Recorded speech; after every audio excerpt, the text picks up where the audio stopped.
toi, on est jeune jusqu'à quel âge? On est jeune jusqu'à quel âge?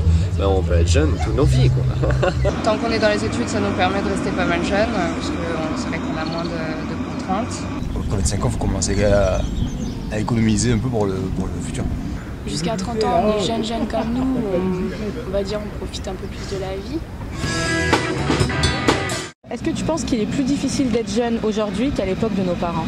Beaucoup de personnes à 25 ans ne voient pas encore les difficultés que l'avenir réserve. La société a beaucoup changé, on est beaucoup plus libre. Enfin, moi je sais que souvent ma mère, elle me le dit bien, quand elle était jeune, elle partait pas en vacances, elle faisait pas des soirées avec ses amis, ses parents lui permettaient pas. Est-ce que tu penses que les jeunes sont écoutés dans la politique actuelle? Non, je pense pas que ce soit la priorité.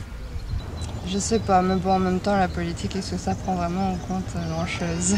Je n'aime pas beaucoup parler de politique, mais... Les médias nous faussent pas mal les choses et on n'arrive plus trop à déterminer ce qui est du vrai, du faux et si vraiment on fait des choses pour nous ou pas. Enfin, je pense que oui, au final, on fait quand même des choses pour les jeunes parce qu'il y a le prêt Oseo, par exemple, depuis 2008, je crois, qui est quand même pas mal, qui permet à ce que les étudiants qui n'ont pas des parents qui peuvent se porter caution, on peut avoir des prêts, c'est quand même vachement avantageux. Et selon toi, quel serait le meilleur moyen d'expression pour un jeune aujourd'hui? Il y a la musique qui permet de passer pas mal de messages.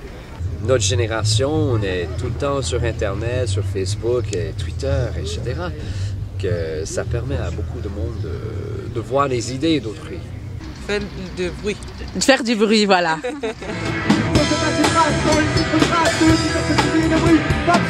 Si demain on te donne l'opportunité de t'exprimer sur un sujet, de pouvoir donner ton avis, ce serait sur quel sujet? Je pense les inégalités en France. 3 systèmes.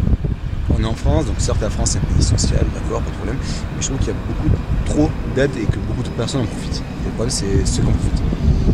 Pour tout ce qui est environnement, développement durable, promouvoir le vélo. Moi je sais que tous mes déplacements je les fais à vélo, même quand il pleut, quand il neige, enfin voilà, je pense que c'est pas si compliqué que ça, un parapluie ça fait l'affaire. Ouais, la vie durable.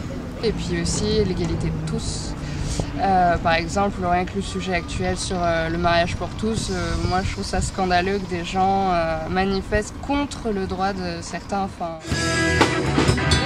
Tu penses qu'à Grenoble, il y a assez de choses mises en place pour les jeunes, Alors le peu que j'ai vu, j'ai l'impression que oui, c'est une ville qui bouge beaucoup. Donc, Sur le campus, oui. Parce que je vois beaucoup d'affiches pour des films et des pièces de théâtre et plein de choses à voir pour les jeunes. Voir des abonnements qu'on peut avoir en tant qu'étudiant. Et je crois vraiment que la ville de Grenoble est assez progressiste. Es-tu fier d'habiter cette agglomération? Oui, j'aime le paysage et bon, j'ai rencontré beaucoup de monde très sympathique ici, donc oui, moi je me sens bien. J'aime bien le fait qu'il y a beaucoup de vélos, il y a un système de transport qui nous permet d'aller très loin ici. Promener en montagne ou aller sur la Bastille, garder la vue, c'est ce que j'aime bien. Aller au parc Mistral, jouer au volley.